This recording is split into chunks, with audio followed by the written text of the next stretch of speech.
الله فلا مضل له ومن يضلل فلا هادي له وأشهد أن لا إله إلا الله وحده لا شريك له وأشهد أن محمدا عبده ورسوله أما بعد فإن أصدق الحديث كتاب الله وخير الهدي هدي محمد صلى الله عليه وسلم وشر الأمور محدثاتها وكل محدثة بدعة وكل بدعة ضلالة وفي رواية وكل ضلالة في النار. فأعوذ بالله السميع العليم من الشيطان الرجيم. محمد رسول الله والذين معه أشداء على الكفار رحماء بينهم تراهم ركعا سجدا يبتغون فضلا من الله ورضوانا سیماہم فی وجوہہم من اثر السجود الی آخر الآیہ. تمام قسم کی تعریفیں، وہ بڑائی، وہ کبریائی، وہ عظمت اللہ رب العزت کے لیے ہے، جو ہمارا حقیقی مالک ہے، حقیقی خالق ہے، حقیقی مدبر ہے. لاکھوں کروڑوں درود و سلام ہو سرور کائنات فخر موجودات احمد مجتبی محمد مصطفیٰ صلی اللہ علیہ وسلم پر، جنہیں اللہ تعالیٰ نے سارے کائنات کے لیے رحمت بنا کر مبعوث کیا. میں اللہ رب العزت سے دعا کرتا ہوں کہ اللہ تعالیٰ جس طرح ہمیں اس مبارک مجلس میں جمع کیا ہے، ان مبارک چہروں کے ساتھ، ان مبارک موضوعات کے ساتھ، اسی طرح ہمیں جنات الفردوس میں جمع کریں. آمین یا رب العالمین. میں اللہ سے دعا کرتا ہوں کہ اللہ تعالیٰ ہماری عبادتیں، ہمارے ذکر و اذکار، ہماری محنتوں کو قبول فرمائے. آمین یا رب العالمین. کل میں نے آپ کے سامنے ایک رشین افسر کے تعلق سے بتایا. یہ آفیسر کا نام ہے میرے دوستو الیگزینڈر لیٹویننکو. الیگزینڈر لیٹویننکو یہ رشین تھا اور عہدے میں بہت بڑے عہدے میں تھا. اس کے جو بیچز، اس کے جو اچیومنٹس آپ دیکھیں گے تو کئی پیجز میں جاتے ہیں. بہت بڑا افسر تھا، بہت سارے اس نے کارنامے کر دکھائے. رشین گورنمنٹ ان سے بہت خوش تھی. 1998 میں ایک واقعہ پیش آتا ہے جس کے زد میں 300 سے زیادہ مسلمان یا غیر مسلمان مار دیے جاتے ہیں. جیسے ہی واقعہ ختم ہوا، حکومت نے علل اعلان کہا کہ یہ کرنے والے چچنیا کے مسلمان ہیں اور وہ زیادہ ٹیررسٹ بنتے ہوئے جا رہے ہیں، انہیں روکنا چاہیے. تو ایک ایسا پریزیڈنٹ ضرورت ہے جو زیادہ مضبوط ہو. تو اس کے بعد الیکشنز ہوئے اور اس الیکشن میں میرے دوستو ولادیمیر پوٹن اختیار کیا جاتا ہے اور وہ حکومت میں بیٹھتا ہے. تو یہ جو الیگزینڈر لیٹویننکو جو تھے وہ اس وقت بڑے ذمہ دار تھے، اور جب یہ جو حادثات پیش ہو رہے تھے اس کی تحقیق میں لگتے ہیں اور انہیں ذمہ داری دی جاتی ہے اور انہیں کہا جاتا ہے کہ فلاں علاقے میں جائیں اور باقاعدہ ادھر بعض لوگوں کو خون کریں. یہ پروفیشنل کلر تھے، پروفیشنل اساسن تھے حکومت کی طرف سے، اور بہت زبردست ٹرینڈ آدمی تھے، بہت زبردست ٹرینڈ آدمی تھے. یہ کہتے ہیں کہ مجھے کہا گیا کہ جائیں اس جگہ اور ایک مشہور آدمی کو قتل کیا جائے، مشہور آدمی کو قتل کیا جائے، اور قتل کرنے کے بعد دوسرے دن میڈیا میں یہ لکھا جائے، یہ کہا جائے کہ کرنے والا فلاں مسلمان ہے، یہ کرنے والا فلاں مسلمان ہے، فلاں مسلمان گروپ پر یہ تہمت لگانی چاہیے. اس کے لیے پورے افیشیلز تیار ہو گئے اور پورے افیشیل پروسیس تیار ہے. ابھی لیٹویننکو کہتے ہیں کہ میں تعجب میں پڑ گیا کہ یہ کیا ہو رہا ہے. رشین گورنمنٹ کئی صدیوں سے کہتی ہے کہ ہمارے بستی میں ٹیررزم ہو رہا ہے، ادھر ادھر بم پھاڑے جا رہے ہیں، پھوڑے جا رہے ہیں، اور یہ پھوڑنے والے یہی چچنیا کے مسلمان ہیں، یہ کرنے والے مسلمان ہیں. ہر بار مسلمانوں پر تہمت دی جا رہی ہے. اب میں یہ دیکھ رہا ہوں کہ مجھے حکم ہو رہا ہے کہ میں فلاں جگہ جاؤں اور فتنہ کروں اور باقاعدہ یہ تہمت ان لوگوں پر ڈالوں. تو لیٹویننکو کہتے ہیں کہ مجھے بہت غصہ آیا اور میں اور میرے کولیگز، میرے جو ساتھی تھے اس کام میں، انہیں میں لیا جو میرے ماتحت کام کر رہے تھے، جن کی 5 کی تعداد تھی. ہم سب 6 بیٹھے، پریس کانفرنس باقاعدہ سب کو بلایا اور پورے میڈیا لوگوں کو بلایا گیا، اور اس پریس کانفرنس میں بیٹھ کر میرے دوستو یہ پوری پول کھول دیتے ہیں، پوری پول کھول دیتے ہیں اور رشین گورنمنٹ کے پورے حقائق اٹھا کر بتا دیتے ہیں کہ یہ گورنمنٹ ہے جو لوگوں کے اندر لڑائی ڈال رہی ہے، یہ گورنمنٹ ہے جو خود فتنہ کر رہی ہے، اور ایک گورنمنٹ کے لوگ ہیں عہدے میں بیٹھنے کے لیے فتنے برپا کر رہے ہیں، یہ قتل کرتے ہیں، یہ مسلمان نہیں کرتے. پریس کانفرنس میں میرے دوستوں یہ علل اعلان 1999-98 کے آس پاس کا واقعہ ہے. اس کے بعد جیسے پریس کانفرنس میں یہ حقائق اٹھا کر رکھے، دوسرے دن یہ حکم ہوا کہ لیٹوینن کو اور اس کے ساتھیوں کو سب کو اریسٹ کر لیا جائے، اور سب کو اریسٹ کر لیا جاتا ہے اور سب کو عذاب دیا جاتا ہے، اور سب کے عہدے جو بڑے بڑے عہدے تھے سب عہدے ان سے چھین لیے جاتے ہیں، اور اس کے بعد ایک مدت کے بعد 6 مہینے کے بعد الیگزینڈر لیٹویننکو کو یہ کہہ کر چھوڑا جاتا ہے کہ یاد رکھو رشیا سے باہر نہیں جاؤ گے، رشیا کے اندر رہو گے، یہ کہہ کر ایک ریموٹ پلیس میں ریموٹ جگہ انہیں جا کے پھینک دیا جاتا ہے۔ لیکن آدمی ذہین آدمی ہے نا، جانتے ہیں کیسے کیسے کریں، تو صرف جیسے انہیں چھوڑا گیا اور صرف 1 ہفتے کی مدت میں رشین گورنمنٹ کی آنکھوں میں دھول جھونک کر یہ صاحب سیدھے لندن پہنچ جاتے ہیں، ہے نا۔ وہ جانتے ہیں کہ کہاں جائیں، چور جب بھی بچتے ہیں کہاں جاتے ہیں، ایک دبئی جائیں گے یا تو پھر لندن جائیں گے، 2 ایسی سٹیز ہیں جو ہمیشہ چوروں کو دلوں سے لگاتی، چور ہو، ایک بستی کا کرمنل ہو، ایک بستی سے انہیں بھگا دیا گیا ہو، ہے نا، یا پھر اچھا بھی آدمی جو بھی ہو، ایزائلم دینے کے لیے یہ 2 سٹیز ہمیشہ مشہور ہیں۔ تو سیدھے وہ صاحب لندن پہنچ گئے اور لندن میں جا کر لندن کے ایک پریس ایجنسی میں کام کرنا شروع کرتے ہیں، اور میرے دوستوں لندن پہنچے تو بہت سارے سیکریٹس کو انہوں نے ظاہر کیا اور بتایا کہ یہ رشین گورنمنٹ ہے جو بچوں کو بے تحاشا مارتی ہے، عورتوں کو مارتی ہے اور قتل عام کرتی ہے، خون بہاتی ہے۔ اور اس کے بعد یہ صاحب ایک عربی جاسوس کا نام ذکر کرتے ہیں جسے سن کر میرے دوستوں رونگٹے کھڑے ہو جاتے ہیں کہ یہ آدمی جاسوس ہے، یہ آدمی جاسوس ہو سکتا ہے۔ میرے دوستوں یاد رکھ لیے جتنی بھی یہاں پر جماعتیں نظر آتی ہیں، ہے نا، اور سب سے مشہور جماعت، سب سے مشہور تنظیم جسے القاعدہ کہتے ہیں، جو ساری دنیا میں مشہور ہے اور مسلمان اکثر و بیشتر سمجھتے ہیں کہ یہ بہت اچھی تنظیم ہے اور یہ تنظیم کے بڑے اللہ کے لیے لڑ رہے ہیں۔ میرے دوستو تاریخ پر نظر رکھنی چاہیے اور تاریخ پڑھنی چاہیے، معلومات رکھنی چاہیے۔ عام مسلمان معلومات سے واقف نہیں ہیں تو میرے دوستوں بڑی آسانی سے شکنجے جو رکھے جاتے ہیں اس میں پھنس جاتے ہیں، شکنجے جو رکھے جاتے ہیں پھنس جاتے ہیں۔ تو ضروری ہے کہ یہ جماعت کے تعلق سے چند معلومات جان لیں۔ القاعدہ میرے دوستوں، جیسے القاعدہ کا نام آئے آپ کے ذہن میں اسامہ بن لادن کا نام خود بخود تازہ ہو جاتا ہے۔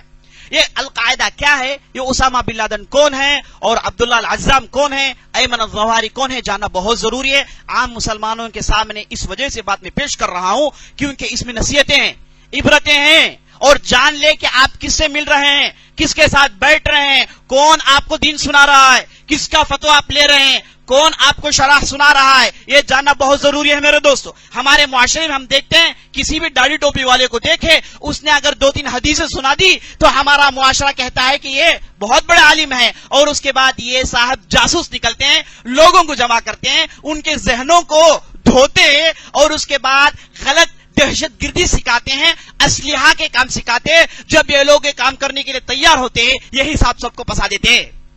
ایسے بہت ساری مثالیں میرے دوست، بہت ساری مثالیں۔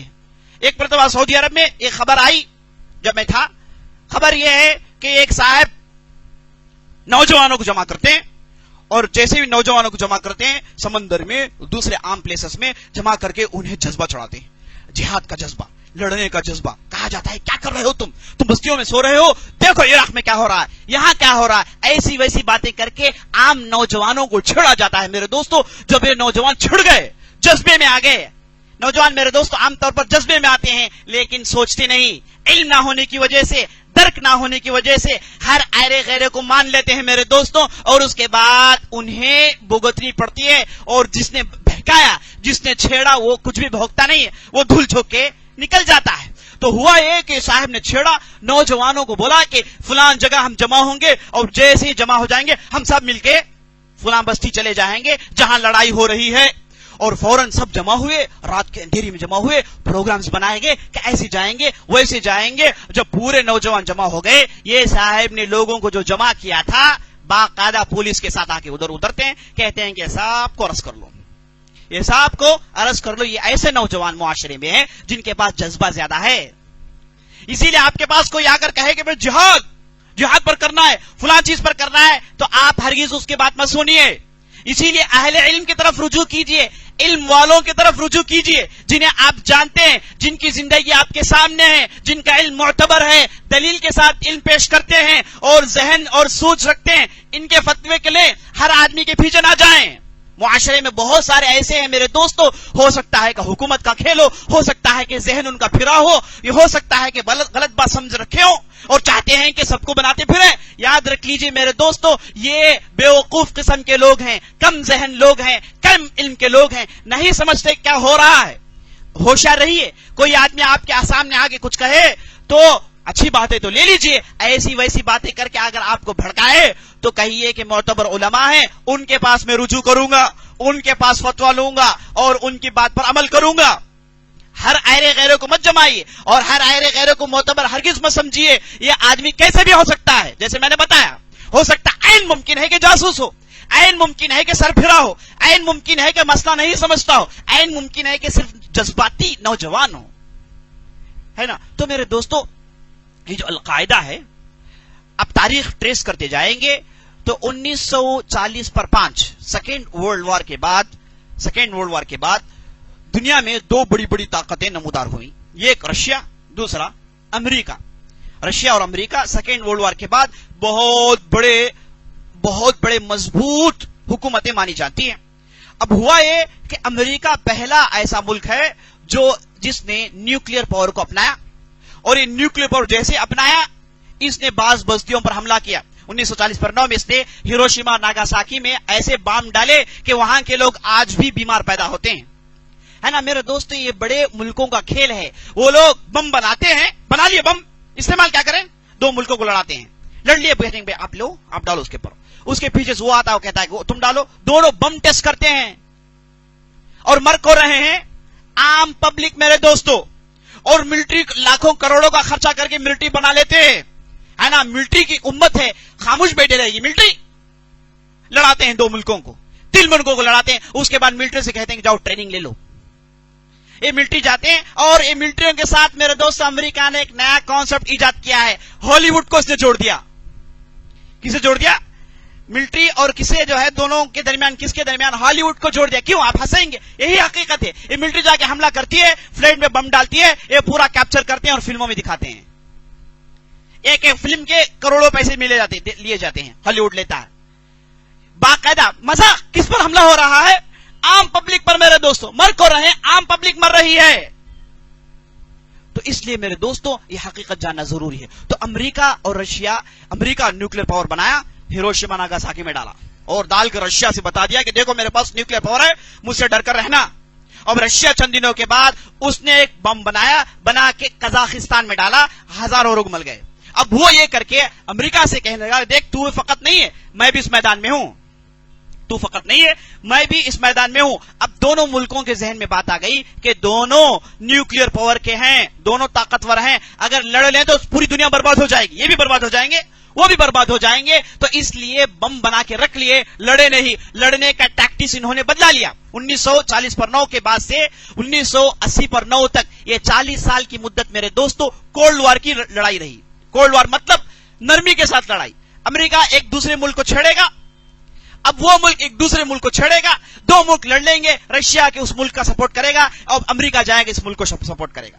یہ اسے اسلحہ دے گا، وہ اسے اسلحہ دے گا. یہ امریکہ اور رشیا کی لڑائی ہے. لیکن مر کو رہے ہیں Cuba, Vietnam, north Korea, south Korea. یہ سب زندگی مثالیں ہیں میرے دوست، زندگی مثالیں. ہندوستان پاکستان لڑاتے ہیں، یہ دونوں لڑ رہے ہیں. یہ اسے اسلحہ منگا رہا ہے، وہ اسے اسلحہ منگا رہا ہے. اس طریقے سے بیوقوف بنایا جاتا ہے میرے دوستو. تو جب رشیا نے اپنے عقیدے، اپنے الہاد کو پھیلانا چاہا، ہے نا. امریکہ میرے دوستو کیپٹلزم ہے، یہ تفصیل میں جانے کا موقع نہیں ہے. یہ جو رشیا ہے یہ کمیونلزم ہے. کمیونلزم وہ لوگ ہیں جو کہتے ہیں کہ خدا نہیں، آدمی محنت کرے اپنا اس کے لیے ہے، اور وہ اپنی محنت کسی بھی طریقے سے کرے، دوسروں کو مار کر کرے، جان سے مار کر کرے، زمین پر قابض ہو جائیں، اپنا چلائیں، اپنا ہی ہو، ڈومینیشن قائم کرے. جو آدمی ڈومینیشن قائم کرتا ہے وہی جی سکتا ہے. میرے دوستو یہ کانسیپٹ ڈاروین تھیوری سے نکالا گیا، جو کہتا ہے only the fittest can survive. اس کا قاعدہ کیا ہے؟ Only the fittest can survive. جس کے پاس طاقت ہے وہی سروائیو کر سکتا ہے، وہی رہ سکتا ہے. جو کمزور ہے وہ مر جائے گا، پھر مار دیا جائے. جو کمزور ہے مر جائے گا پھر مار دیا جائے. اور یہی ظالم ڈارون ہے جس نے کہا کہ جو بچے لنگڑے لوڑے کمزور پیدا ہوتے ہیں انہیں ماں کی گود میں مار دیا جائے, ماں کی گود میں ہی مار دیا جائے, کیونکہ وہ کمزور ہیں, دنیا میں جی نہیں سکتے, بعد میں تکلیف کیوں پڑے, اسی لیے ابھی مار دیا جائے. ایسے کئی بچوں کو مارا گیا میرے دوستو. تو یہ ڈاروین تھیوری سے مختلف کانسیپٹس نکلے, اور ایک کانسیپٹ ہے میرے دوستو اس کا یہ کمیونلزم, جو خدا کا انکار کرتے ہیں, الہاد ان کے سینوں میں بھرا ہوا ہوتا ہے. تو یہ آگے بڑھا, دوسرے ملکوں میں اپنے الہاد کو ٹھونسنے کی کوشش کیا. یہ باطل عقائد کے لیے میرے دوستو, باطل عقائد ہے, الہاد ہے. وہ کیپٹلزم کہتا ہے اس کے پاس تجارت ہی سب کچھ ہے, دین بعد میں, سب سے پہلے کماؤ, تجارت کماؤ. یہ باطل عقیدہ, کوئی عقیدہ ہے, کمانا ایک عقیدہ ہے, لیکن یہ عقیدے کے لیے میرے دوستو انہوں نے ساری دنیا کو جلا دیا, کروڑوں لوگوں کو مار دیا. مقصد یہ تھا کہ انہی کی چلیں, انہی کا عقیدہ پھیلیں. اب جو first world war, second world war دیکھتے ہیں میرے دوستو, یہ وارز کانسیپٹس کے وار ہیں. کمیونلزم اور کیپٹلزم کی لڑائی ہے, کہیں سیکولرزم اور سوشلزم کی لڑائی ہے, یہ کانسیپٹس کی لڑائی ہے میرے دوستو. اور اس کے بدی کون نکلے؟ عام عوام نکلے. فرسٹ ورلڈ وار میں 6 لاکھ لوگ مارے گئے, اور سیکنڈ ورلڈ وار میں 60 لاکھ لوگ مارے گئے. کس وجہ سے؟ کچھ بھی نہیں, یہ باطل عقائد ایک دوسرے ثابت کرنا چاہتے ہیں بس. میرے دوستو باطل عقائد کے لیے اتنی محنت, ہمارے پاس صحیح عقیدہ ہے, صحیح عقیدہ جانتے ہیں, صحیح علم ہے, اس کے لیے ہم محنت نہ کریں, اسے پیش نہ کریں.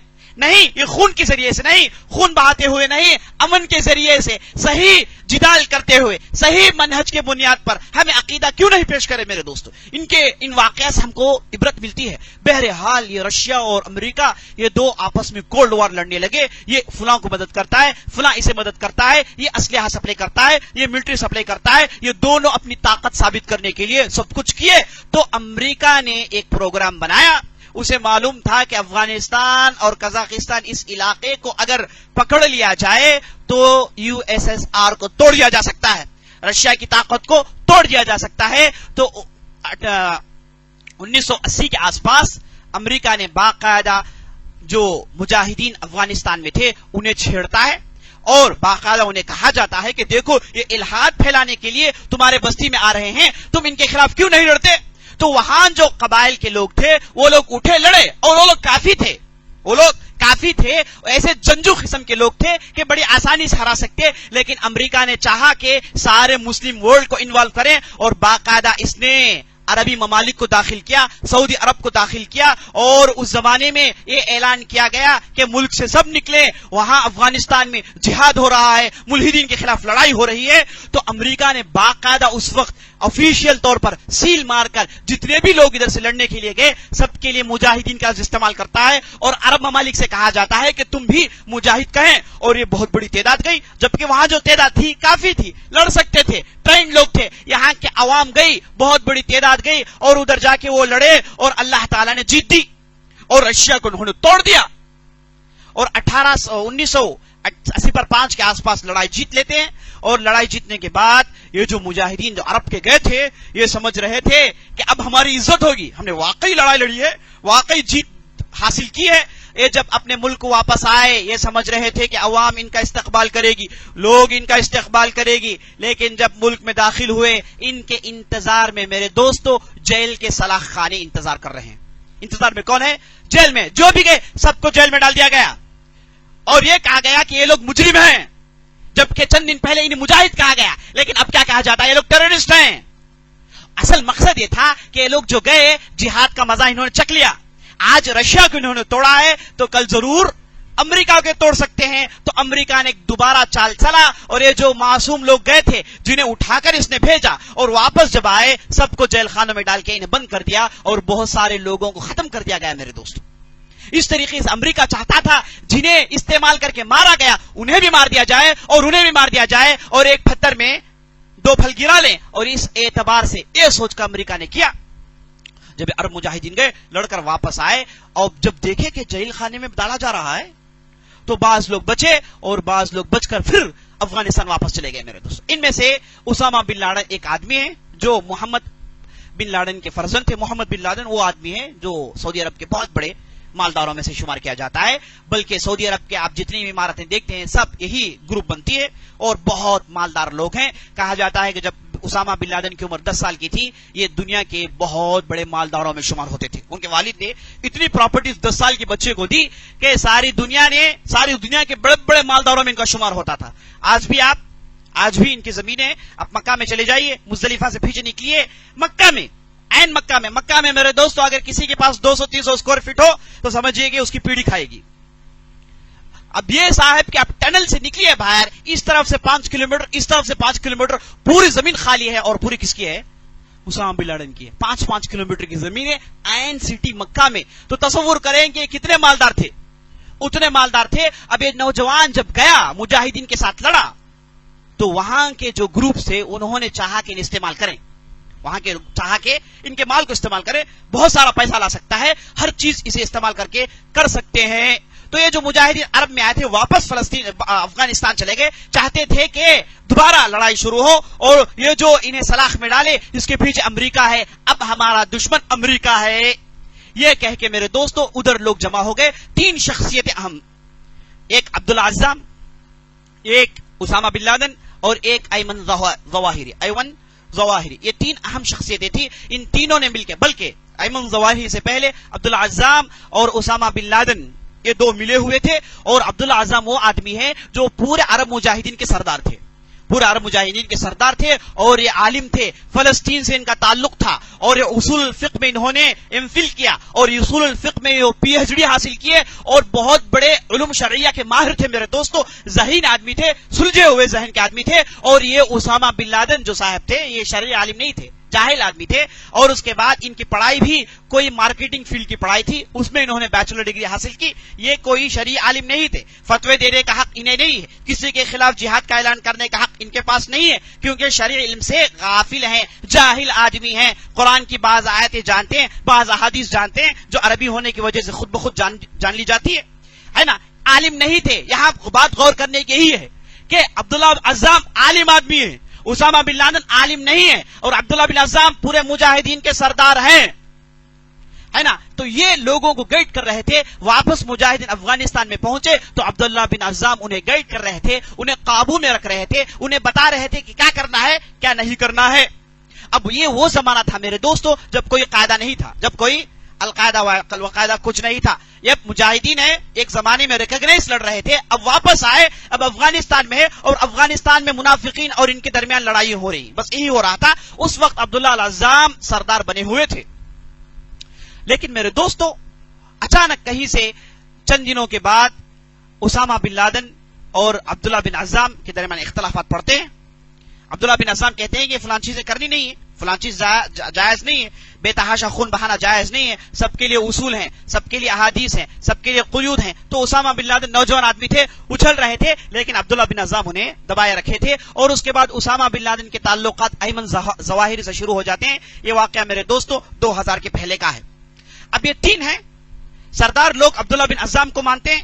اب اسامہ بن لادن ایمن ظواہری یہ ایسے آدمی ہیں جن کا تعلق مصر سے تھا. یہ پی ایچ ڈی ڈاکٹر تھے، شرعی عالم نہیں تھے، بلکہ شریعت کا علم انہیں دور دور سے نہیں جانتا. یہ ایک صاحب ہیں جو ڈاکٹر کا علم رکھتے ہیں، ڈاکٹری کرتے، پی ایچ ڈی ڈاکٹر نہیں، M B B S doctor ہے نا، فزیشین ہے. انہیں اور شریعت سے کوئی تعلق نہیں، شریعت کا علم نہیں ہے. لیکن یہ بھی جمع ہو گئے اور یہ 3 مل کر رہے تھے. اتنے میں عبداللہ العزام کا قتل ہو جاتا ہے، کوئی انہیں قتل کر دیتا ہے. کون قتل کیا؟ مختلف اقوال ہیں، بعض لوگ کہتے ہیں امریکہ، بعض لوگ کہتے ہیں دوسرے لوگ. بہرحال انہیں قتل کر دیا جاتا ہے، انہیں راستے سے ہٹا لیا جاتا ہے. اب جب 1909 آیا تو ایمن ظواہری اور اسامہ بن لادن مل بیٹھے اور اس وقت انہوں نے القاعدہ نامی ایک تنظیم کا اعلان کیا.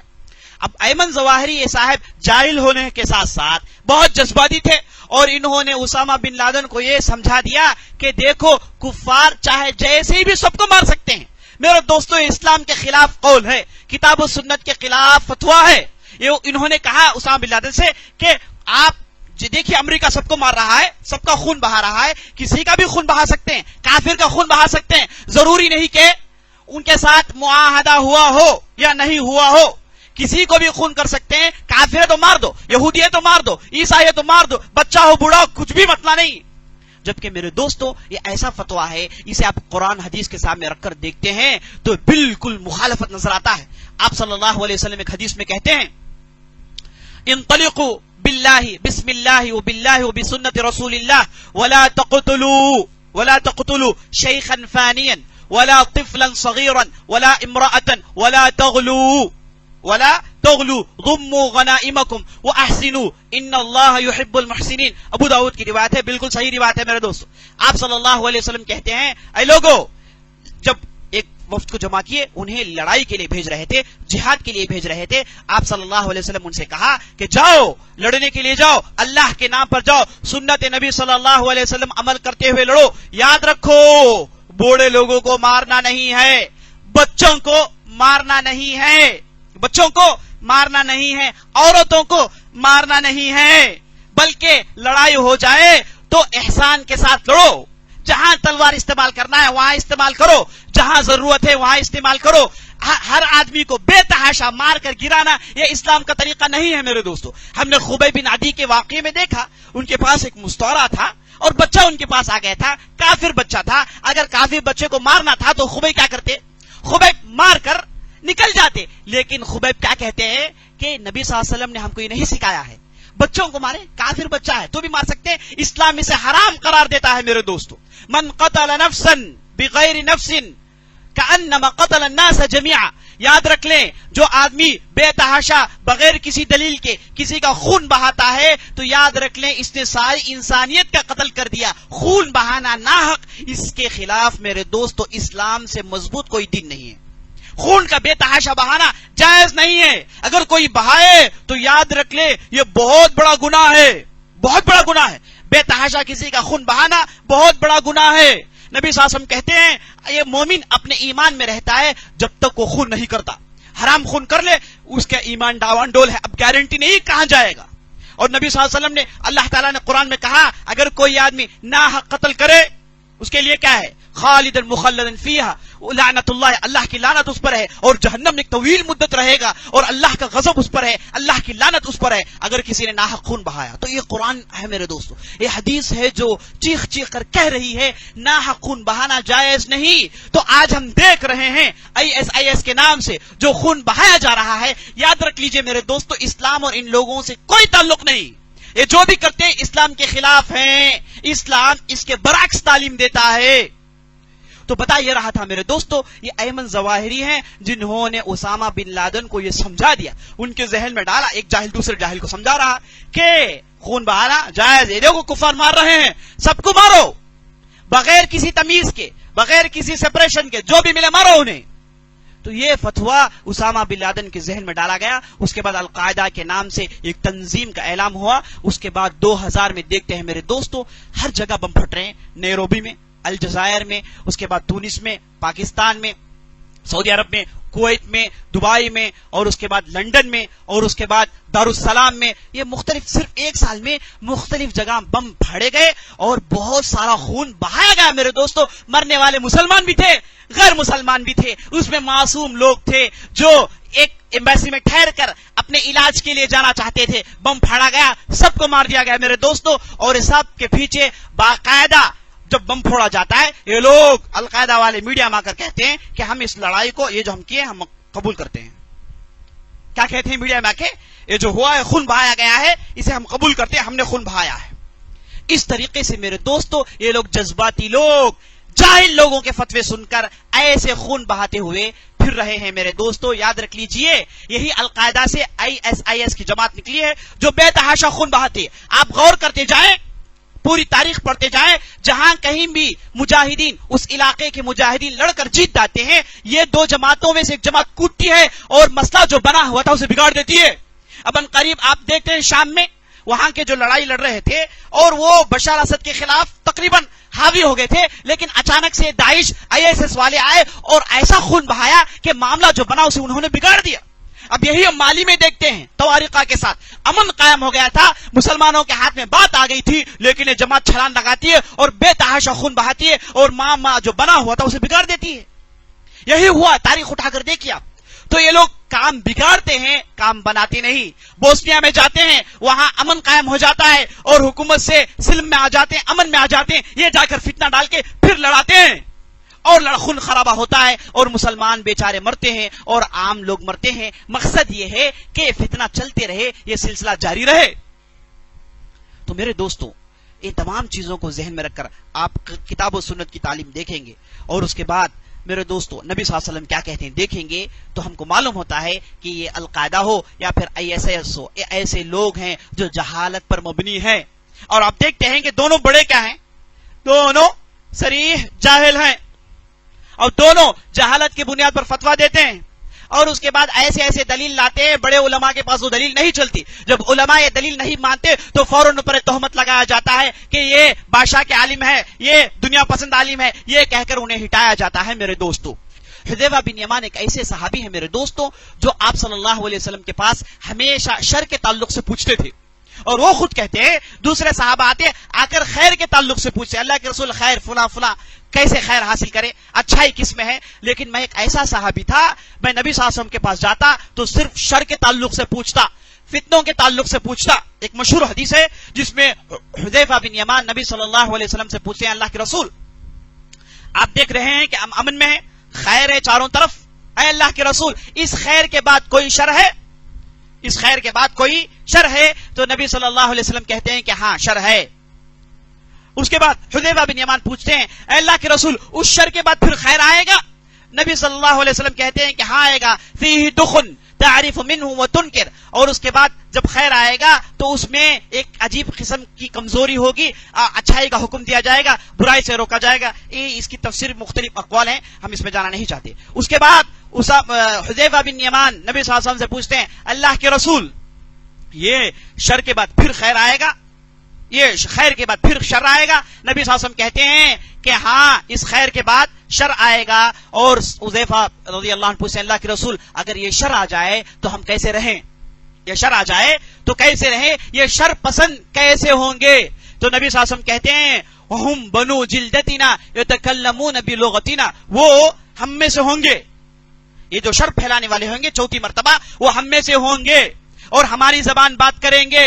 وہ کیسے ہیں؟ دعات علی ابواب جہنم، یہ وہ لوگ ہیں جہنم کے دروازے پر ٹھہر کر لوگوں کو جہنم کی طرف بلائیں گے. قوم یہتدون بغیر ہدینا، اور ایسے قوم ہوں گے جو میں نے جو راستہ بتایا اس راستے کو چھوڑ کر چلیں گے. بڑا فتنہ ہوگا. حذیفہ بن یمان پوچھتے ہیں اللہ کے رسول اگر یہ فتنہ آ جائے تو کرے کیا؟ فتنہ آ جائے تو کرے کیا؟ نبی صلی اللہ علیہ وسلم نے کہا کہ اگر اصلاح نہیں کر سکتے تو ان تمام کو چھوڑ دو. یہ فتنے، یہ جماعتیں، یہ فرقے بعد میں آئے، اللہ کے رسول صلی اللہ علیہ وسلم کے زمانے کے بعد میں آئے. ڈیفالٹ دین ہے نا، دین میں جماعتیں ہیں لیکن جماعت میں دین نہیں ہے، دین میں فرقے پڑے ہیں لیکن فرقے میں دین نہیں ہے. تو اگر یہ فرقوں کے ذریعے سے فتنہ عام ہو جائے ان تمام فرقوں کو اٹھا کر پھینکیں اور ڈیفالٹ مذہب میں آ جائیں. وہ کیا ہے؟ اسلام. کسی سے جڑے نا. میرا دوست حذیفہ بن یمان ایک ایسے صحابی ہیں جبکہ بڑے بڑے صحابہ فتنوں کا دور آیا تو پھنس گئے، پریشان ہوئے. بڑے بڑے صحابہ آپ دیکھیں عثمان بن عفان قتل کر دیے گئے فتنے میں آ کر. علی رضی اللہ عنہ فتنے میں پڑھ کر سمجھ میں نہیں آ رہا تھا کہ کیسے ٹیکل کریں، لیکن اللہ نے ان کی مدد کی. بہت کچھ مسائل انہوں نے حل کیا لیکن پھر بھی رہ گئے.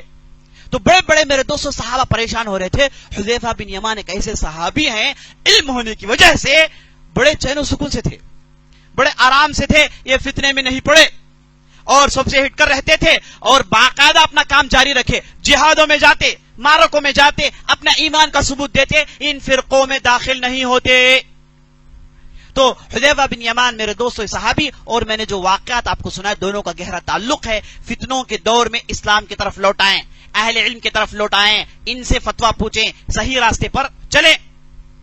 اچھا تو میرے دوستو میں بتا رہا تھا الیگزینڈر لیٹونین کو، یہ برٹش پہنچے، جیسے ہی لندن پہنچے چند دنوں کے بعد ان کی ملاقات کرنے کے لیے وہ 5 ساتھیوں میں سے 2 آتے ہیں. کون 5 ساتھی؟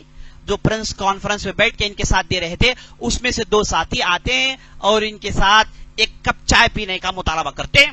اور لیٹونین کو جانتے ہیں کہ یہ میرے آدمی ہیں، میرے ساتھ انہوں نے معاملہ کیا تھا. ان کے ساتھ چائے پیتے ہیں اور وہ چائے پی کے اسی شام کے فلائٹ پکڑ کے ماسکو پہنچ جاتے ہیں میرے دوستوں. اور شام سے لیٹونین کو بیمار پڑ جاتے ہیں، بیماری ان کے سارے جسم میں پھیل جاتی ہے اور 2 ہفتے میں آدمی بالکل لاغیر جسم کے پورے بال گر جاتے ہیں، چمڑیاں گویا کہ ان کی عمر 80 سال کی ہے ویسی ہو جاتی ہے 2 ہفتے میں. اور 2 ہفتے کے بعد جب مرنے کے قریب تھے تو ان کے خاندان والے ساتھ ہیں، ان کے والد کو بلاتے ہیں اور دوسرے لوگوں سے کہتے ہیں کہ میں والد صاحب سے آخری مرتبہ ایک بات کرنا چاہتا ہوں، لہٰذا آپ سب باہر چلے جائیں. مشہور آدمی تھے، ساری برٹش حکومت ان کے پیچھے پڑی ہوئی تھی، یہ کیا کہتے ہیں ہر حرکت نوٹ کر رہی تھی، لیکن اپنے والد سے کہا کہ میں آپ سے بات کرنا چاہتا ہوں، ان سب کو باہر کر دیا جائے. اور ان کے والد جب قریب آئے تو والد ان کی حالت دیکھ کر، چونکہ عیسائی تھے، حالت دیکھ کر آگے بڑھ کے ان کے سینے میں پلس ڈالتے ہیں. تو لیٹوینن کو ہاتھ ہٹاتے ہوئے کہتے ہیں کہ والد صاحب اس کی ضرورت نہیں، والد صاحب اس کی ضرورت نہیں، یہ جان لے کہ میں کب کا مسلمان ہو چکا ہوں.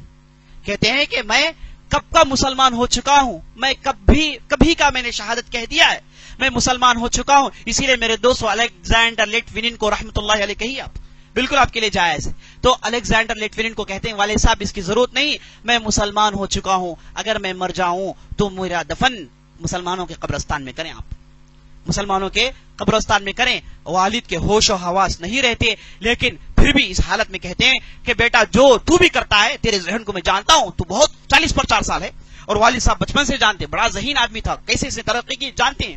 تو کہتے ہیں کہ جو تو جس راستے کو اختیار کر لے بالکل وہ راستہ صحیح ہوگا. یہ کہہ کے میرے دوستو اس وقت لیٹوینن کو وفات پا جاتے ہیں. یہ 2002 کے آس پاس 2007 کا واقعہ ہے. 2007 میں یہ لندن کے اندر وفات پا جاتے ہیں، اپنے اسلام کا اعلان کرتے ہیں. اس کے بعد ایک دوسرا سیکرٹ جس کا میں ذکر کیا ابھی بتا دیتا ہوں. جی دوسرا سیکرٹ یہ ہے کہ یہ جب واپس برٹش گئے، واپس لندن گئے تو عرب کے بہت سارے جاسوس کا ذکر کیے. اس میں میرے دوستوں تعجب کی بات یہ ہے کہ سب سے پہلا جو جاسوس ہے اس کا نام ایمن ظواہری ہے. کہتا ہے کہ ایمن جو ظواہری کون، جو بن لادن کو سمجھایا کہ خون بہانا ضروری ہے، بن لادن کو بتایا کہ بم پھوڑنا ضروری ہے، کفار کا قتل ضروری ہے. تو لیٹوینن کو کہتے ہیں کہ ایمن ظواہری ہمارا آدمی ہے جو 30 سال سے کام کر رہا ہے، رشین گورنمنٹ کا آدمی ہے جو 30 سال سے کام کر رہا ہے ادھر، ہم نے اسے ٹرین کیا ہے، ہم نے اسے بتایا ہے. یہ مصری تھا لیکن ہم نے کیسے اسے اچانک 1908 میں افغانستان پہنچایا، ہم سے پوچھو. اچانک آدمی آیا اور بن لادن صاحب ان پر بھروسہ کرنے لگے. اسی لیے میں کہتا ہوں اچانک آدمی آپ کے سامنے آ جائے، اب ایمن ظواہری کو دیکھیں گے تعجب کریں گے کہ یہ آدمی ہے، یہ آدمی جاسوس ہے، 25 سال سے جاسوسیت کر رہا ہے، اور یہ آدمی چاہتا ہے کہ اسلام کا نام بگڑ جائے، چاروں طرف خون بہانے کے لیے یہی کام کر رہا ہے، معصوم لوگوں کے ذہنوں کو یہی بدلا رہا ہے. تو میرے دوستو اسی لیے یاد رکھیے، کوئی ایرا غیر آپ کے سامنے آ کے نئے کانسپٹ، میں فلاں ہوں، میں ایسا ہوں کہے تو آپ کہیں کہ سب کچھ صحیح ہے، لیکن میں اہل علم سے رجوع کرتا ہوں، اہل علم سے معلومات حاصل کرتا ہوں. اہل علم کی طرف رجوع کرے میرے دوستو. جان لے کہ اسلامی دشمن ہر رنگ میں ہیں، آپ کے ایمان میں ڈاکہ ڈالنے کے لیے ہر قسم سے تیار ہیں. اسی لیے اہل علم کی طرف رجوع کرنا بہت ضروری ہے. حذیفہ بن یمان کے واقعات میں نے اس کے ساتھ اس وجہ سے جوڑ دیا کہ وہ کیا کہتے ہیں، آخری زمان میں فرقوں کو چھوڑو، ہر لوگوں کو چھوڑو، صحیح اسلام کی طرف لوٹو، اسلام کی طرف آؤ، اہل علم کی طرف آؤ، علم کے راستے پر آؤ. یہ حذیفہ بن یمان کی وصیت ہے اور یہی کہتے تھے اپنی زندگی ختم ہونے تک. تو میرے دوستو ایمن ظواہری یہ 25 سال سے رشین جاسوس تھا جو القاعدہ کا آج کیا ہے، لیڈر ہے. اور یہ کہنے والا کون ہے، لیٹوینن کو، جو کون تھے، بہت بڑے جاسوس خود رشیا کے اندر تھے. وہ صاحب آ کے بتاتے ہیں کہ یہ جاسوس ہے، یہ جاسوسیت کر رہا ہے. تو اسے آپ کو معلوم ہو گیا کہ کیسے لوگ ہیں دنیا میں، اسلام کا نام کیسے بگڑایا جاتا ہے. نام لیا جائے گا جہاد کا، نام لیا جائے گا حق کا، لیکن کریں گے کیا، اسلام کے خلاف کام، خون بہائیں گے. چاہتے ہیں کہ اسلام کا نام بگڑ جائے، ساری دنیا مسلمانوں کو کہے کہ یہ دہشت گرد ہیں، یہ خون پسند ہیں. اور جب ساری دنیا نفرت کرنے لگتی ہے تو یہ مسلمانوں کو چن چن کر کاٹتے ہیں، چن چن کر کاٹتے ہیں. اور لوگ کہتے ہیں کہ ہاں انہیں کاٹنا چاہیے، ہاں انہیں مارنا چاہیے، ہاں یہ فتنہ پرست ہیں، ہاں یہ دہشت گرد ہیں. یہ کہہ کر میرے دوستو عام لوگوں کے درمیان مسلمان اور اسلام کا نام بگاڑنا چاہتے ہیں. اسی لیے چوکن نہ رہیے، جان لیجئے کہ آپ کس راستے میں جا رہے ہیں، کس کا فتویٰ سن رہے ہیں اور کس کی تشریح سن رہے ہیں، کس منہج پر چل رہے ہیں. اس لیے میرے دوستوں، اہل السنہ والجماعت منہج السلف الصالحین سب سے امن کا منہج ہے، سب سے صحیح منہج ہے. یہ علم کے بنیاد پر رکھا گیا ہے. یہ وہ منہج ہے جس میں صحابہ تھے، یہ وہ منہج ہے جس میں تابعین تھے، یہ وہ منہج ہے تابعین کا منہج ہے. یہ لوگ پورے کتاب و سنت سے اپنی باتیں اخذ کرتے ہیں، انہی کے راستے پر چلنا چاہیے. اور یہ وہی لوگ ہیں جن کے تعلق سے نبی صلی اللہ علیہ وسلم نے حدیث میں کہا سب سے بہترین خیر القرن قرنی ہے نا، خیر القرن امتی، سب سے بہترین دور میرا دور ہے، اس کے بعد میرے صحابہ کا دور ہے، اس کے بعد تابعین کا دور ہے. یہ شروع کے 3 دور کے علاوہ بعد فتنے کا دور ہے. منہج جاننا ہے تو یہ دور میں آئیے، صحیح راستہ جاننا ہے تو یہ دور میں آئیے، اور صحیح عقیدہ جاننا ہے تو اس دور میں آئیے. یہ دور میں آپ کو دونوں مثالیں ملے گی، فتنوں کی مثالیں بھی ملے گی، حق پسند جو تھے ان کی مثالیں ملیں گی. ان سے عبرت حاصل کیجئے، ان کے راستے کو اختیار کیجئے. یہی منہج ہے میرے دوستو، سلف الصالحین کا منہج جو امن کا منہج ہے. اس منہج کی طرف رجوع کیجئے، اور ہر ایرے غیرے کی بات آج کے بعد سے نہیں مانیں گے، چاہے کہنے والا اپنی داڑھی ٹخنے تک بڑھا رکھا ہو، ہے نا، سجدے کر کر کے ماتھا نہیں بلکہ پورا منہ کالا ہو گیا ہو. لیکن یاد رکھ لیجئے، اس آدمی کے بات مت مانیے. یہ لوگ وہ ہیں جو آپ کے ایمان میں ڈاکہ ڈالنا چاہتے ہیں، آپ کو استعمال کرنا چاہتے ہیں، آپ کے ذریعے سے اسلام کا نام بگاڑنا چاہتے ہیں. ہوشیار رہیے اور اللہ سے دعا کیجئے کہ اللہ تعالی ہمارے ایمان کی حفاظت کریں اور ان فتنوں سے ہمیں بچا کے رکھیں، یہ خون خرابے سے ہم کو بچا کے رکھیں، امن میں رکھیں، اور صحیح تعلیم، صحیح منہج اور صحیح چیز جاننے کی ہمیں توفیق بخشیں. اقول قولی ھذا واستغفر اللہ لی ولکم ولسائر المسلمین من کل ذنب وخطیئۃ فاستغفروہ انہ هو الغفور الرحیم.